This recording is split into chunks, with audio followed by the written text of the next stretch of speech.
High friend, welcome to the S V classtech. मित्रांनो, ह्या व्हिडिओमध्ये आपल्याला बघायचं आहे heredity and evolution part 2, class 10 science part 1. मित्रांनो, सायन्सचा हा लेसन आपल्याला बघायचा आहे आणि मागच्या व्हिडिओमध्ये आपण काय बघितलं ते थोडक्यात बघूया. मागच्या व्हिडिओमध्ये आपण बघितलं heredity and hereditary changes. Heredity म्हणजे काय? अनुवंशिकता. जे काही आईवडिलाकडनं जे बायोलॉजिकल कॅरेक्टर असतात, ठीक आहे, म्हणजे जे पॅरेंटकडनं ज्या ऑफस्प्रिंगमध्ये येतात, मुलामध्ये येतात, त्याला आपण हेरिडिटी म्हणत असतो. त्यामध्ये ट्रान्सक्रिप्शन, ट्रान्सलेशन आणि ट्रान्सलोकेशन म्हणजे काही. आता ट्रान्सक्रिप्शन हे आपण बघितलं की DNA पासून RNA बनतो आणि RNA पासून प्रोटीन बनतात आणि ते प्रोटीन काय करतात, आपल्याला शरीर बांधण्यासाठी मदत करतात. त्यानंतर आपण इव्हॉल्युशन बघितलं. इव्हॉल्युशन म्हणजे काय? हे जे ग्रॅज्युअल चेंजेस असतात, खूप हळूवार चेंजेस होतात ओव्हर टाईम, म्हणजे टाईमनुसार, ठीक आहे. आणि ह्या चेंजेसला आपण काय म्हणतो, तर इव्हॉल्युशन म्हणतो.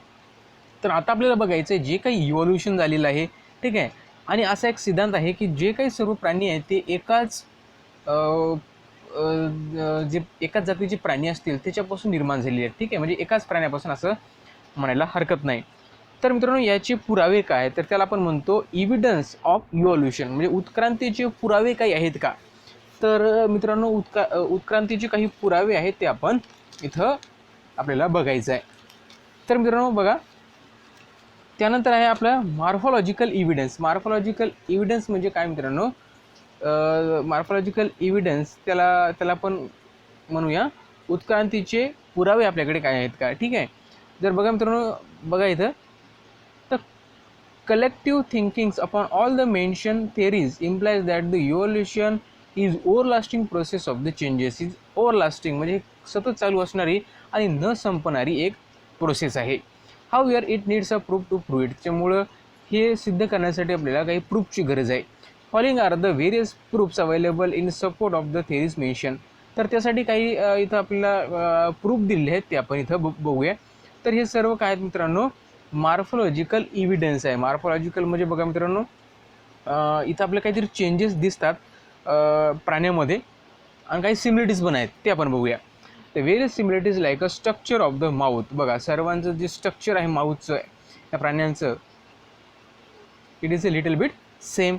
Then position of the eyes, डोळ्यांची स्थिती, ठीक आहे, कुठे आहेत डोळे. त्यानंतर स्ट्रक्चर ऑफ द नोस्ट्रील, त्यांची नाकपुडी, and ear and pinna and the thickly distributed hair on a body, म्हणजे त्यांच्या शरीरावर असलेले जाड केस, ठीक आहे, सगळीकडे पसरलेले body are seen in the animal, whereas the similarities in the characters like the leaf of the shapes, leaf of the venations, leaf of the petals. त्याचप्रकारे मित्रांनो, जे झाडांची पानं आहेत त्यांच्यामध्ये सुद्धा आपल्याला काही सिमिलिटीज आढळतात, ठीक आहे. तसेच प्राण्यामध्ये सुद्धा काही सिमिलिटीज आपल्याला आढळतात. हे सगळे काहीतरी सेम आहेत.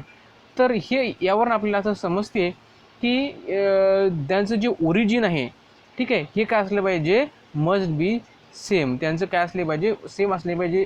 त्याचे जे ॲन्सेस्टर आहेत, जे पूर्वज आहेत, ते कुठे ना कुठे सेम असले पाहिजे. कशावरनं? बघा, प्रत्येक झाडाचं पान कसं असते? सेम असते.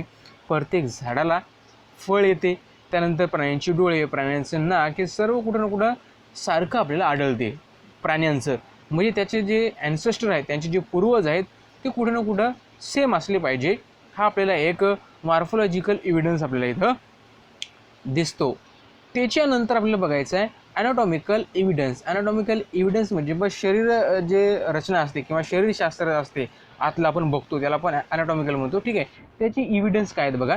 If you carefully observe the picture, there doesn't seem any superficial similarity between the human hands. बघा, इथं सिमिलिटी नाही आहे, बरोबर आहे. सिमिलिटी आपल्याला म्हणता येणार नाही, पण सिमिलिटी नाही, पण काय त्याच्यामध्ये the flippers of the whale and paragiums of the bat. Similarly, use of the structure is different in a respective animal. त्यांच्यात सिमिलिटी जरी नसली पण त्याचं जे स्ट्रक्चर आहे, त्यांचं जे बाइंडिंग स्ट्रक्चर आहे, ते कुठं ना कुठं सेम आहे. स्ट्रक्चर म्हणजे बघा त्यांची रचना कशी आहे. बघा, हा इथे याला 3 पार्टमध्ये डिवाइड केलं, 1 आणि 2. तर इथं पण हे फिंगर्स, त्यानंतर इथं, त्यानंतर इथं, अशाच प्रकारे प्रत्येकाला काय केलं, 3 पार्टमध्ये डिवाइड केले आपल्याला दिसते. म्हणजे हे स्ट्रक्चर कुठं ना कुठं सेम आहे. म्हणजे आपण याच्यावरून आपल्याला काय समजते की ते कुठल्या कॉमन ॲन्सेस्टरपासून ते डेव्हलप झालेल्या, त्यांचा विकास होत गेलेला आहे, हे स्ट्रक्चर ऑफ द बोन आहेत.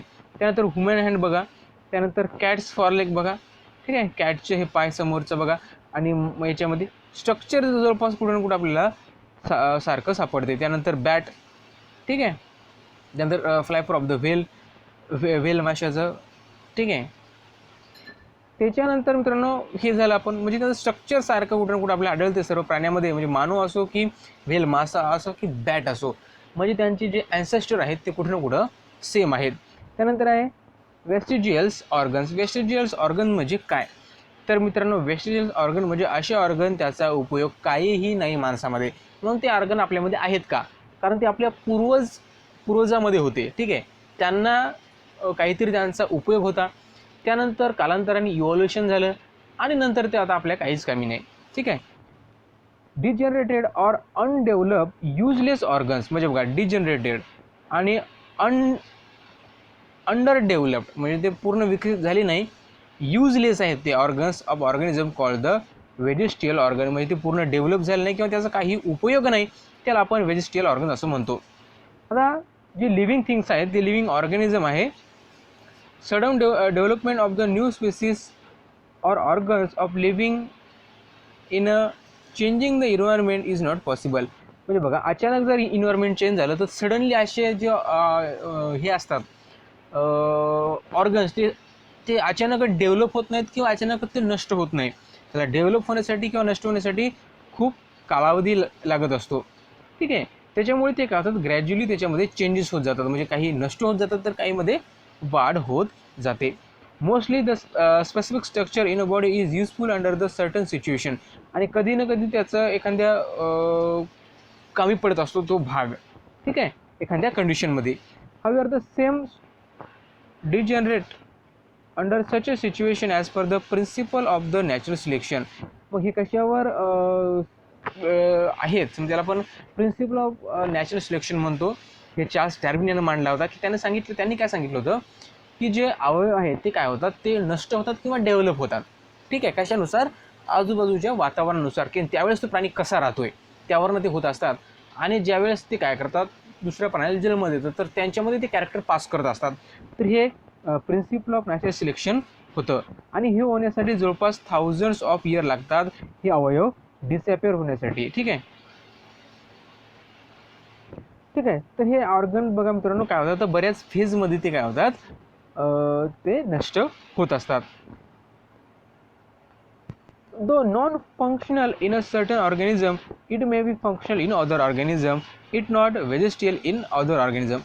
काही प्राण्यामध्ये हेच बघा, काही आता एखादा पार्ट असेल तो काही प्राण्यामध्ये उपयोगी असेल आणि काही प्राण्यामध्ये तो उपयोगी नसेल, ठीक आहे. म्हणजे का, कारण ते वातावरणावर डिपेंड असते, तिथल्या त्याला म्हणून आपण जिओग्राफिक कंडिशन, इन्व्हायरमेंट यावर ते सगळं डिपेंड करत असते. फॉर एक्झाम्पल बघा अपेंडिक्स, बघा अपेंडिक्स इथं आपल्याला दिसतोय, हे आहे अपेंडिक्स बघा, which is a useless to human. आता अपेंडिक्स आहे तो युजलेस आहे ह्युमनला, म्हणजे मानवाला त्याचा काही उपयोग नाही, बट इज युजफुल अँड फुली फंक्शन ऑर्गन इन अ रुमिनंट्स. बघा जे रुमिनंट्स आहेत त्यांच्यामध्ये काय होतं ते खूप महत्त्वाचं आहे, तिथं ते युजफुल आहे. Similarly the muscle of the ear pinna which is are useless to human. आता जे इरापिना आहे ते मानवासाठी युजलेस आहे. Are useful in the monkey or movement of the ear pinna. म्हणजे कानाचा भाग असतो, म्हणजे कान हलवण्यासाठी त्याचा उपयोग होतो, तर ते मानवासाठी काय त्याचा काही उपयोग नाही. मानव कान हलवू शकतो का, नाही. पण जी प्राणी आहेत मंकी ते काय करतात त्याचा उपयोग कान हलवण्यासाठी करत असतात, म्हणजे आपल्यासाठी उपयोगी नाही पण त्यांच्यासाठी तो उपयोगी आहे. The various vestigials organ like tail bones, wisdom teeth and body hairs are present in the body of the human beings. बघा मित्रांनो कोणकोणत्या गोष्टी आहेत, तर टेलबोन म्हणजे आपलं जे माकड हाड आहे ते, त्याचा उपयोग काही नाही आपल्याला. त्यानंतर विजडम टीथ आहेत, त्यानंतर आपल्या शरीराचे केस आहेत ते आपल्या उपयोगी काही नाहीत पण तरी पण आपल्या अंगावर आहेत. का आहेत, कारण ते आपल्या पूर्वजामध्ये होते आणि हळूहळू ते काय होत आहेत त्याच्यामध्ये डेव्हलपमेंट होऊन इव्हॉल्युशन होऊन ते नष्ट होत आहेत, आणि ते लागण्यासाठी त्याला थाउजंड्स ऑफ इयर लागणार आहे. त्यानंतर बघा इयर मसल इथं बघितलं, हे इयर मसल आपल्या काही कामी नाही पण हे मंकीजमध्ये कामी आहे, कारण ते त्याची कानं वगैरे हलवू शकतात. त्यानंतर आहे बघा मित्रांनो विजडम टीथ, हे मागची दातं, विजडम टीथ दाढ आपण म्हणू, ते आपल्यासाठी काही उपयोगी नाहीत. पण जे प्राणी आहेत, ठीक आहे, काऊ आहे, यांच्यामध्ये ते अतिशय उपयोगी आहे. त्यानंतर टेल बोन्स. टेल बोन बघा इथं दिसतं आपल्याला, टेल बोन्स म्हणजे त्याला शेपूट जोडलेली असायची पूर्वी, ठीक आहे. जर आपण मानव असतो, जर आपण पूर्वज असतो आणि आपल्याला शेपूट असते तर, पण आता आपल्याला शेपूट नाही, पण तरी पण तो आहे. तो काय आहे, कारण तो हळूहळू नष्ट होत चाललेला आहे. कारण ते नष्ट होण्यासाठी खूप वर्ष लागणार आहे, कारण ते ॲन्सेस्टरला होता. म्हणजे यावरून मित्रांनो आपल्या असं लक्षात येते की आपण कुठल्या तरी सेम ओरिजिनपासून डेव्हलप झालेलो आहोत किंवा निर्मित झालेलो आहे. त्याच्यानंतर आपल्याला बघायचं मित्रांनो पॅलेंटॉलॉजिकल एव्हिडन्स. पॅलेंटॉलॉजिकल एव्हिडन्स म्हणजे काय, त्याला आपण म्हणूया पुराजीव विषयक पुरावे. पुराजीव म्हणजे का पूर्वी एखादे प्राणी जर मेले आणि ते गाडले गेले, ठीक आहे, तर त्याला खोदून त्यांचा अभ्यास करून ते कसे मेले असतील किंवा त्यांचा DNA अभ्यास करून सगळा आपल्याला अभ्यास करता येतो. त्यावरून आपल्याला त्यांची स्थिती काय होती ते सांगता येईल. याला आपण पॅलेंटॉलॉजिकल एव्हिडन्स आहे. त्यावरून जर सांगू शकतो की पूर्वीच्या प्राण्यामध्ये आणि आत्ताचे जे प्राणी आहेत, म्हणजे मानव आहेत, दुसरे प्राणी आहेत, त्यांच्यामध्ये काय साम्य होते आपण सांगू शकतो. बघा मित्रांनो, खूप वेळा असं प्रश्न असं विचारला जातो, ठीक आहे, की खूप लाखो वर्षापूर्वी तर कोणते प्राणी पृथ्वीवर होते. लाखो वर्षापूर्वी पृथ्वीवर कोणकोणते प्राणी होते. आता याचं उत्तर आपण कसं देऊ शकू मित्रांनो, ठीक आहे. तर मित्रांनो याचं जे सर्व गुपित आहे हे पृथ्वीच्या भूगर्भामध्ये म्हणजे पृथ्वीमध्ये ते लपलेलं आहे. तर ते कसं काय मित्रांनो, बघा खूप असे प्राणी जे आहेत ते काय केलेले आहेत, ते काय झालं कुठल्या तरी आपत्तीमुळे म्हणजे अर्थक्वेक भूकंप आला असेल किंवा वोल्कॅनो इरप्शन झालं असेल किंवा काहीतरी झालं त्याच्यामुळे ते जमिनीमध्ये गाडल्या गेले, ठीक आहे, जमिनीमध्ये ते गाडल्या गेले, ठीक आहे. आणि अशा प्राण्याचं जे रमनंट असतात, जे इम्प्रेशन असतात of each organism remain preserved underground, त्यांचे जे इम्प्रेशन आहेत, त्यांचे जे ठसे आहेत किंवा त्यांचे जे हाडांचे सांगळे आहेत ते जमिनीमध्ये गाडलेले आत्तासुद्धा आहेत. जर ते आपण बाहेर काढून त्याचा अभ्यास केला तर आपल्याला पूर्वी कोणते प्राणी होते आपल्याला सांगता येईल. म्हणजे लाखो वर्षापूर्वी पृथ्वीवर कोणते प्राणी होते याचा आपण अभ्यास करू शकतो. यालाच आपण काय म्हणतो, याच्या अभ्यासाला फोसाईल म्हणतो. फोसाईल म्हणजे त्याला आपण काय म्हणतो मित्रांनो, फोसाईल म्हणतो, ठीक आहे. आता याचा अभ्यास आपण करत असताना त्यांचं तर मित्रांनो स्टडी ऑफ द इव्होल्युशन म्हणजे उत्क्रांतीचा अभ्यास करण्यासाठी आपल्याला स्टडी ऑफ द फोसाईल म्हणजे याचा अभ्यास करणं अतिशय महत्त्वाचं आहे. तर मित्रांनो बघा, तुम्ही एक नाव ऐकलं असेल, ठीक आहे, तर तुम्ही C14 नाव असं ऐकलं असेल, त्याला कार्बन 14 असं आपण म्हणतो. आता कार्बन 14 आहे तरी काय, तर मित्रांनो आता बघा जे प्राणी जे असतात ते काय करतात, carbon consumption of animal and plant stop after the death since then. बघा ज्यावेळेस प्राणी जिवंत असतो त्यावेळेस तो काय करतो, कार्बन कंझप्शन करत असतो आणि तो एकदा मेला की तो त्याचं कार्बन कंझप्शन थांबते, तो कार्बन कंझप्शन करू शकत नाही, ठीक आहे. Then only the decaying process of carbon 14 occurs continuously. त्यानंतर त्याच्यामध्ये जे कार्बन 14 आहे त्या प्राण्यामध्ये त्याचं काय होत असते, डिकेन होत असते, म्हणजे ते नष्ट होत असते. कार्बन 14 जे काय प्राण्यामध्ये आहे तो प्राणी मृत झाला, त्यानंतर त्याच्यामधलं जे कार्बन 14 आहे ते नष्ट होत असते. आणि मित्रांनो याचाच अभ्यास करून प्लांट असो की ॲनिमल असो याचा अभ्यास करून आपण काय करू शकतो, त्या प्राण्याचं किंवा त्या वनस्पतीचं वय सांगू शकतो. तर मित्रांनो बघा, in the ratio of carbon 14 and carbon 12 changes continuously as the C40 is non reactive. तर मग बघा मित्रांनो C14 हा रिॲक्टिव्ह आहे आणि C12 हा रिॲक्टिव्ह नाही. तर ह्या दोघांचं जे रॅशिओ आहे हा कंटिन्युअसली चेंज होत असतो. कारण C12 हा रिॲक्टिव्ह आहे आणि C14 हा रिॲक्टिव्ह आहे आणि C12 हा नॉन रिॲक्टिव्ह आहे. तर त्यांचं जे रॅशिओ आहे ते काय करत असतो, कालांतराने चेंज होत असतो. एक जसं जसं वेळ जातो तशाच प्रकारे काय होते, त्या आपण काय करू शकतो, C14 अँड C14 कमी होत जाते. टाईम जसा जसा पास होईल 1000 इयर 2000 इयर C14चं प्रमाण त्या प्राण्यामधलं कमी होत जाते आणि C14 आणि C12 यांचं जर रॅशिओ जर बघितला तर त्याच्यामध्ये सुद्धा बदल होतो. त्याचा अभ्यास करून आपण त्या प्राण्याचं वय सांगू शकतो. त्यालाच आपण काय म्हणतो, कार्बन डेटिंग असं म्हणतो. त्याला काय म्हणतो आपण, कार्बन डेटिंग असं म्हणतो. तर मित्रांनो आता हे काय तर जे पॅलेंटॉलॉजिकल अँड अँथ्रोपोलॉजी जे असते, ठीक आहे, याचा अभ्यास आपण करू शकतो. कशाच्या मदतीनं तर याचा अभ्यास करू शकतो. कशासाठी तर त्यांचं जे एज आहे फाइंड आउट करण्यासाठी, ठीक आहे, ह्युमन फॉसाईल मॅन्युस्क्रिप्ट आहेत, ठीक आहे, याचा अभ्यास आपण करू शकतो बाय द कार्बन 14. ठीक आहे मित्रांनो. तर हे सर्व आपण बघितलं की आपण प्राण्याचं वय कसं काढतो. त्यानंतर बघा मित्रांनो कार्बन 14. त्या अगोदर आपण हे चार्ट बघूया. Carbon dating is method based upon the radio decay of the natural occurring C14. आता C14 काय एक रेडिओ ॲक्टिव्ह आहे, ते डिके होतो म्हणजे तो कमी होत असतो प्राणी मेल्यानंतर त्याच्या शरीरातला. हे शोधून काढला होता विलार्ड लिबी यांनी, ठीक आहे. त्यामुळे त्यांना 1960 त्यांना त्यांचा नोबेल प्राईजसुद्धा भेटलं होतं ह्या इनोव्हेशनसाठी. आणि नंतर त्यांचं हे एक प्रकाशित सुद्धा झालं होतं इन रेडिओ कार्बन म्हणून असं प्रसिद्ध झालं होतं. त्यानंतर मित्रांनो बघा इथं प्राणी आपल्याला दिसतात. जर आपण ग्राउंड लेवल फोसेल जर जमिनी आपण खोदकाम करत गेलो तर आपल्याला बघा मित्रांनो तर अशा प्रकारचे प्राणी सापडतील. त्याला आपण पॅलेंझोइक इरा म्हणतो, म्हणजे जे पुराजीव आहे, ठीक आहे, पुराजीव त्याच्यामध्ये हे सापडतात. त्यानंतर आहे मेझोझोइक इरा, म्हणजे त्याच्यामध्ये आपल्याला रेप्टाईल सापडतात. त्याच्यानंतर आहे त्याच्यामध्ये सेन्सोझोइक इरा, त्याच्यामध्ये काय सापडतात एव्ज, बर्ड, मॅमल्स, सस्तन प्राणी सापडत असतात. ठीक आहे, म्हणजे जेवढे आपण जमिनीच्या खाली जाईल तेवढे आपल्याला अगोदरचे प्राणी सापडतात, ते सर्वात अगोदर गाडले गेलेले आहेत.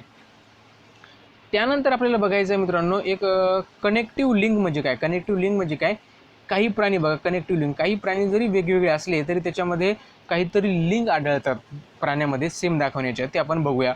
तरी आपल्याला 3 प्राणी दिलेले आहेत. एक आहे डकबिल प्लॅन्टिपस, त्यानंतर आहे लंग फिश आणि त्यानंतर आहे पेरिपॅटस. आता याच्यामध्ये काय सेम आहे ते आपण बघूया. तर मित्रांनो बघा आता जे काही प्लांट आहेत, काही प्राणी आहेत, याच्यामध्ये काय आहेत, काही मार्फोलॉजिकल कॅरेक्टर असतात, ठीक आहे. ते 2 ग्रुपसोबत ते रिलेटेड असतात. मार्फोलॉजिकल कॅरेक्टर म्हणजे ते जवळपास सारखे दिसतात, ठीक आहे. तर ठीक आहे, ते कुठे ना कुठेतरी कनेक्ट असतात एकमेकाला, ठीक आहे. ते कशा प्रकारे असतात हे आपण बघूया. त्याला आपण कनेक्टिंग लिंक्स म्हणतो. फॉर एक्झाम्पल बघा पेरिपॅटस इथं दिलेलं आहे. पेरिपॅटसमध्ये काय characters like a segmented body, त्याची बॉडी कशी असते सेगमेंटेड असते, असे रेषेसारखं असतात भाग त्याचं. थिन कटिकल्स असतात त्याच्यामध्ये. अँड पॅरापोडिया म्हणजे बघा त्याचे पाय कसे आहेत, खूप जास्त पाय आहेत त्याला पॅरापोडिया असतात लाईक हे त्याला असतात, ठीक आहे. सिमिलरली बघा so this animal show the tracheoles respiration and open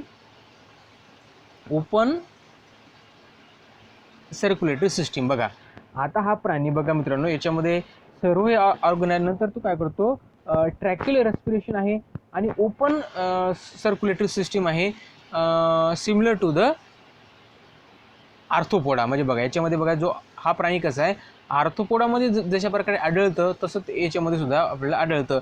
मग याच्यावर आपण काय सांगू शकतो की पेरिपॅटस एक आहे, एक कनेक्टिव्ह लिंक आहे कशामधला तर ॲनेलिडा आणि आर्थोपोडा हे दोनामधली कनेक्टिव्ह लिंक आहे. म्हणजे दोन्ही 2 प्राणी आहेत. एक झाला एक आहे ॲनेलिडा ग्रुपमधला, दुसरा आर्थोपोडा. या दोन्हीमध्ये थोड्या प्रमाणामध्ये साम्य आढळते. दोघांचेही साम्य या पेरिपॅटसमध्ये आढळते, ठीक आहे. त्यानंतर आपण बघूया की डकबिल इथं तुम्हाला दिसतोय. आता डकबिल हा काय platypus lays eggs like a reptile. तर तो काय करतो अंडे देतो आणि but shows the relationship with the mammals. बरोबर आहे, अंडे देतो पण ते काय करतो जे मॅमलसोबत सुद्धा त्याचे काही रिलेशन दाखवतो. For example presence of the memory Gland, म्हणजे तो दूध देण्याचे ऑर्गन्स पण त्याच्यामध्ये आहेत. म्हणजे तो काय करतो जे ग्लँड आहे दूध देण्याचे ते पण त्याच्यामध्ये आहे आणि हेअर त्याच्या अंगावर केस पण असतात. म्हणजे अंडे पण देतो, त्याच्या अंगावर केस पण आहेत आणि त्याच्यामध्ये मॅमलचे पण काही गुण आहेत. म्हणजे आपण याच्यावर सांगू शकतो की त्याच्यामध्ये रेप्टाईलचे आणि मॅमलचे सुद्धा काही गुण आपल्याला दिसून येतात. त्यानंतर आहे लंग फिश. इथं तुम्हाला लंग फिश दिसते.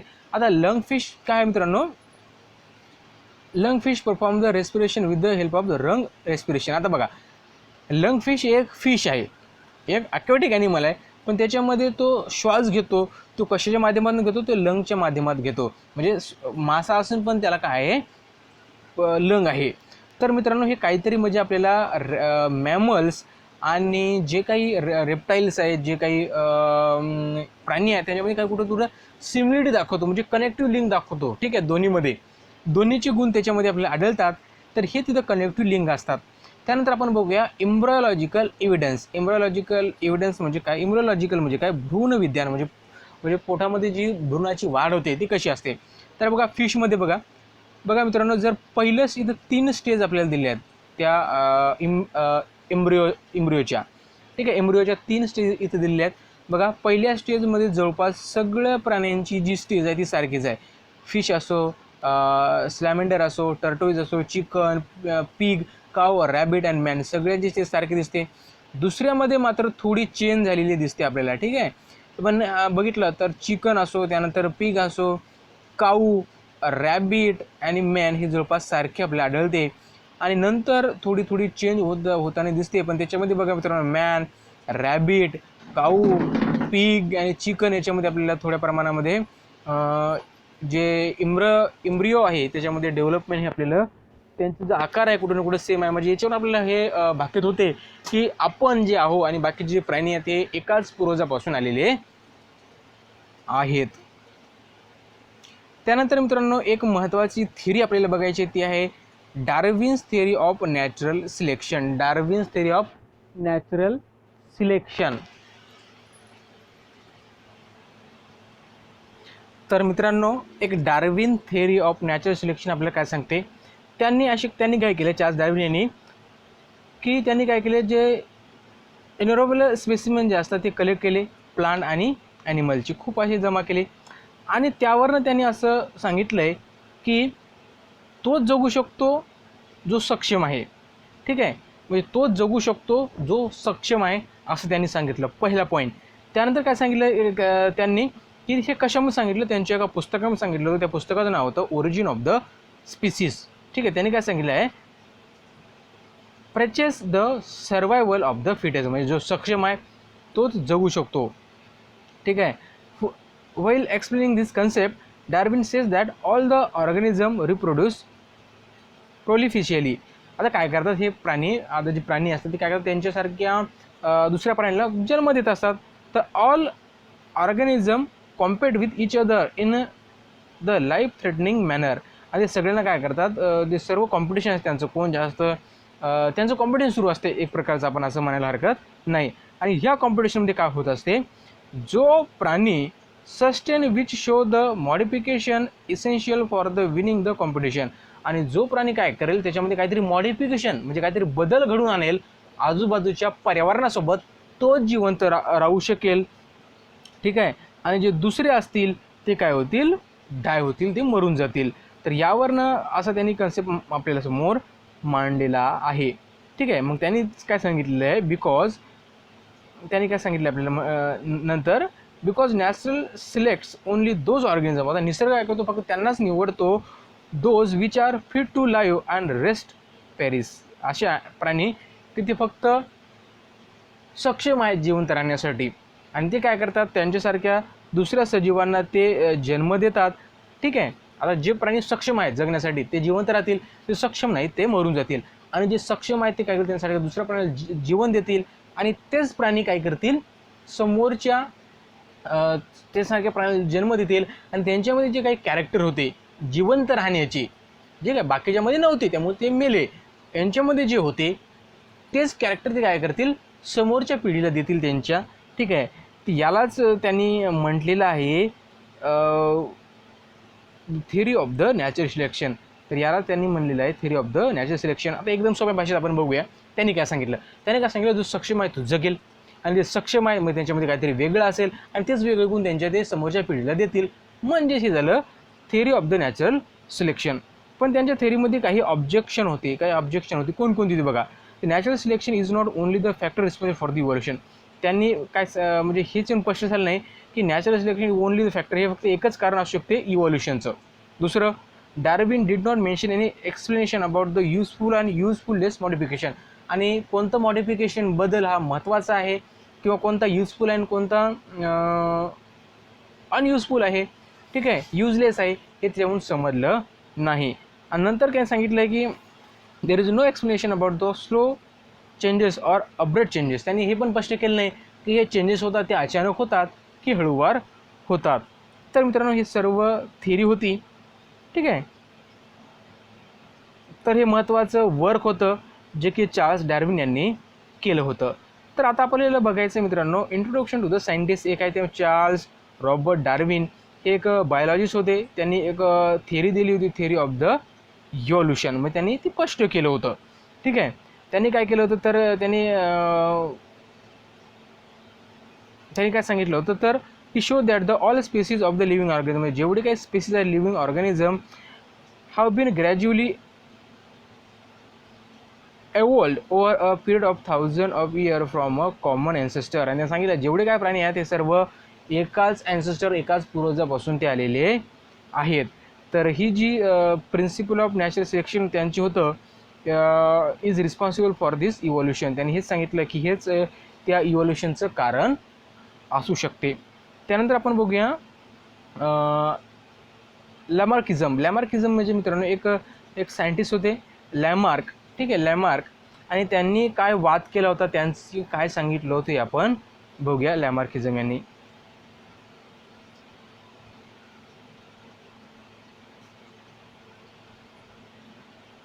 तर मित्रांनो लॅमार्किझम यांनी काय सांगितलं होतं, ठीक आहे, जीन बॅप्टिस्ट लॅमार्क यांनी काय सांगितलं की त्यांनी morphological changes occurring in a living organism are responsible for the evolution and reason behind those of morphological changes is activeness or laziness of that organism. त्याने काय सांगितलं जे काही इव्हॉल्युशन आहे त्यांच्यामध्ये जे काही जे बदल होतात ते कशामुळे होतात तर ते त्यांच्या लेझीनेस किंवा ते त्यांच्या एखाद्या सवयीमुळे किंवा त्यांच्या एखाद्या कृत्यामुळे, कार्यामुळे किंवा त्यांच्या आळशीपणामुळे निर्माण होऊ शकतात. हे कन्सेप्ट त्यांनी मांडला होता. आता बघूया इथं आपण काय सांगूया फर्दर. नंतर त्यांनी काय सांगितलेलं आहे बघा, एखादा बदल झाला तर दोन गोष्टीमुळे झाला. एखादं त्यांनी सांगितलं की एखाद्याच्या कार्यामुळे, ठीक आहे, एखाद्या प्राण्याने कुठलं कार्य केलेलं आहे तेच वारंवार केलं त्यामुळे त्याच्यामध्ये बदल झाला.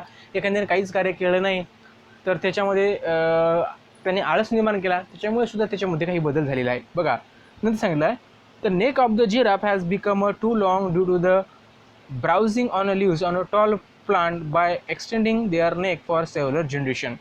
आता जी उंटाची मान लांब का झाली त्यांनी सांगितलेलं आहे की उंटाची मान लांब का झाली कारण उंट हा खूप जनरेशन म्हणजे त्यांच्या पिढ्यानं पिढ्या तो वरती मान करून उंच झाडाची पानं खात असेल त्याच्यामुळे त्याची मान लांब झाली असं त्यांनी सांगितलं आहे. त्यानंतर सांगितलं आहे shoulder of the iron smith, लोहाराचा जो खांदा असतो हा become a very strong due to the frequently hammering the moment.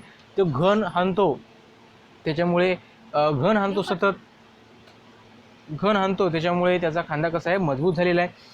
त्यानंतर सांगितलं wing of the bird like ostrich and emu have become a weak due to no use. बघा आता नंतर विंग आहेत पंख कुठल्या ऑस्ट्रिचचे किंवा इमूचे हे वीक झालेले आहेत. तो उडत नाही का कारण त्यांनी त्याला कधीच वापर केलेला नाही. म्हणजे बघा काही प्राण्यांनी त्यांच्या पंखाचा वापर कधीच केलेला नाही त्यामुळे ती वीक झाली, ठीक आहे. हे एक म्हणजे त्याला आळशी पण आपण म्हणूया. The legs of the bird like swan and duck have become a useful for swimming due to the living in the water and snakes have lost their legs by modification in their body to burrowing habits. बघा त्यानंतर त्यांनी सांगितलं की जे Swan पक्षी आहे त्यानंतर duck आहे यांचे पाय पाण्यात पोहण्यासारखे का झालेले आहेत कारण ते नेहमी पाण्यात असायचे, ठीक आहे, त्याच्यामुळे त्याचे पाय तर झाले. सर्पांचे पाय कुठे गेले, सर्पांना पाय का नाही तर त्यांनी सांगितलं की सर्प काय करतो त्यांनी असं सांगितलं की सर्पांना अगोदर पाय असतील पण तो काय करायचो त्यांचे पाय जे आहेत ते बिळामध्ये जाण्यासाठी तो काय करायचा त्यांची म्हणजे पाय लहान करायचा किंवा त्याला स्क्वीज करायचा. तर त्याच्यामुळे त्याला तशी सवय पडली आणि त्याच्यामुळे त्याचे पाय नष्ट झाले असं इथं आपल्याला लॅमार्क यांनी सांगितलेलं आहे. म्हणजे हे काय झालेलं आहे मग दीज ऑल नंतर काय सांगितलं त्यांनी तर all this example are type of the acquired character. हे सगळं अक्वायर्ड कॅरेक्टर आहे म्हणजे एका प्राण्यापासून दुसऱ्या प्राण्यापर्यंत त्याच्यामध्ये बदल होत गेला याला आपण अक्वायर्ड कॅरेक्टर असं म्हणतो.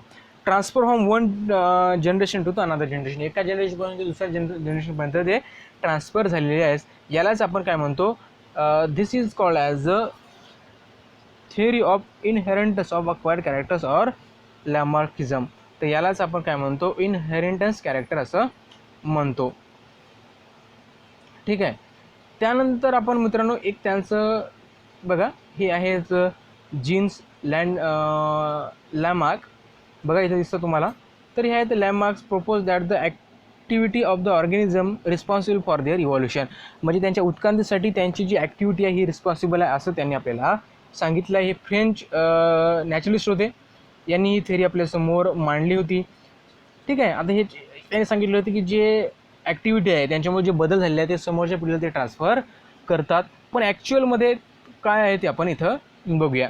Development of the organs due to the specific activity or their degeneration due to no use at all was widely accepted, but transfer of those character from generation to generation was rejected. पण इथं एक काय सांगितलेलं आहे, त्यांनी सांगितलं होतं की जे स्पेसिफिक ॲक्टिव्हिटी आहे जे प्राणी करतात त्यांच्यामुळे त्यांच्यामध्ये काहीतरी बदल होतो, इव्हॉल्युशन होते, हे सर्वांनी मान्य केलं. पण हे जे कॅरेक्टर असतात ते समोरच्या पिढीला ट्रान्सफर होतात, समोरच्या जनरेशनला, हे मात्र हे कोणी ॲक्सेप्ट केलं नाही, हे रिजेक्ट करण्यात आलं. असं का? कारण जे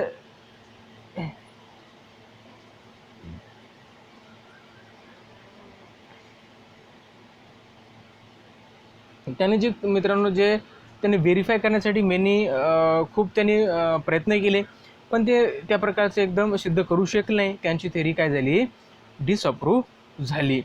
त्यानंतर आता आपल्याला बघायचं मित्रांनो स्पेशिएशन आपल्याला आता बघायचं आहे.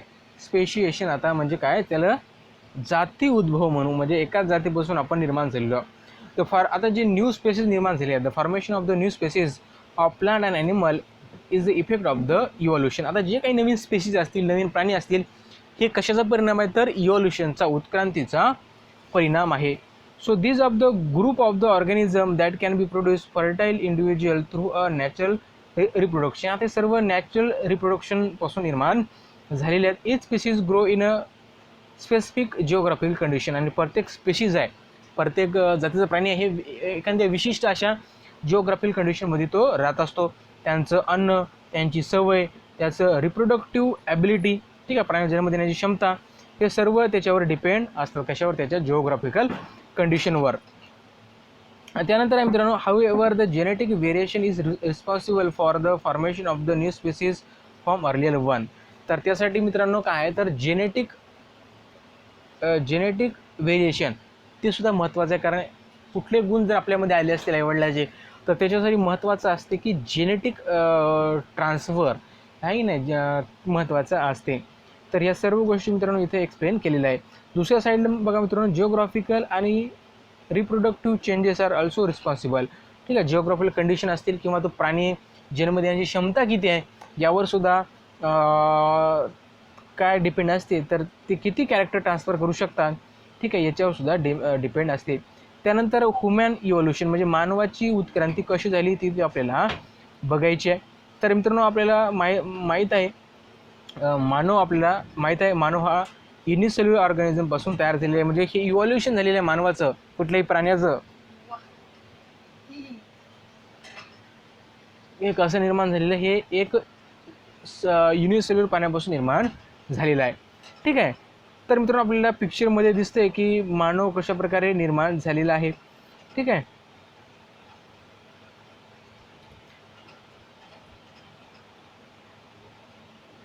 तर बघा मित्रांनो इथं आपल्याला दिसते. ठीक आहे मित्रांनो, इथं बघा 7 करोड वर्षापूर्वी एन्शियंट ॲनिमल लाईक लेमर्स.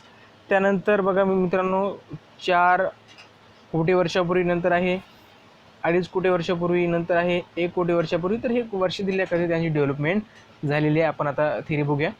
ठीक आहे. तर बघा मित्रांनो, the last dinosaur disappear approximately 7 crore year. म्हणजे जवळपास 7 वर्षापूर्वी शेवटचा डायनोसॉर नष्ट झाला अशी थिअरी आहे. ॲट दॅट टाईम त्यावेळेस monkey like mammals are said to be evolve from some of the ancestor who were more or less similar to the modern lemur. बघा मित्रांनो, त्यानंतर काय झालेलं, एक माकडासारखा प्राणी निर्माण झाला असं सांगण्यात आलेलं आहे. The tail of this monkey like animals. आता यांची जी शेपूट होती ही एक त्याला शेपूट होती,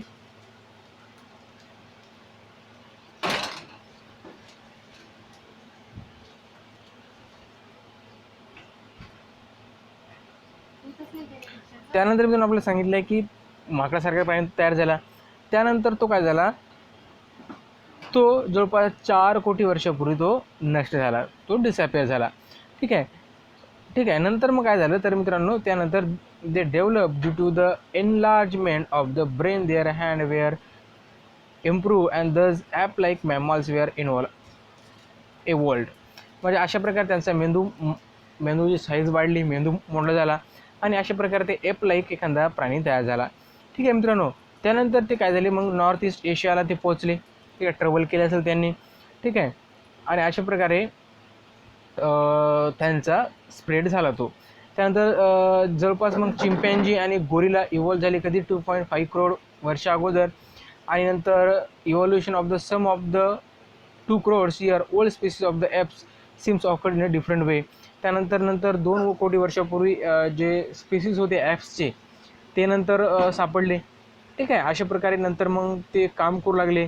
ठीक आहे, जे अन्न ग्रहण करू लागले, अन्न ग्रहण करू लागले, नंतर अन्न म्हणजे वेगवेगळे शोध लावू लागले, थोडक्यात मला हरकत नाही. ठीक आहे, आता हे सर्व चालू झाल्यानंतर त्यांनी जंगलात राहायला सुरुवात केली. नंतर काय झालं मित्रांनो, तर नंतर त्यांचे काय झाले मित्रांनो, नंतर ते सरळ चालायला सुरुवात केली 2 कोटी वर्षापूर्वी. आणि अशा प्रकारे मित्रांनो नंतर मग एक त्याला आपण म्हणूया जे प्राणी त्याच्यापासून जो डेव्हलप झाला साऊथ आफ्रिकेमध्ये, तो 40 लाख वर्षापूर्वी डेव्हलप झाला. आणि अशा प्रकारे मित्रांनो त्यानंतर 20 लाख वर्षापूर्वी एक स्किल्ड ह्युमन, म्हणजे पूर्णपणे त्याला कामं माहीत झाली होती, तो डेव्हलप झाला.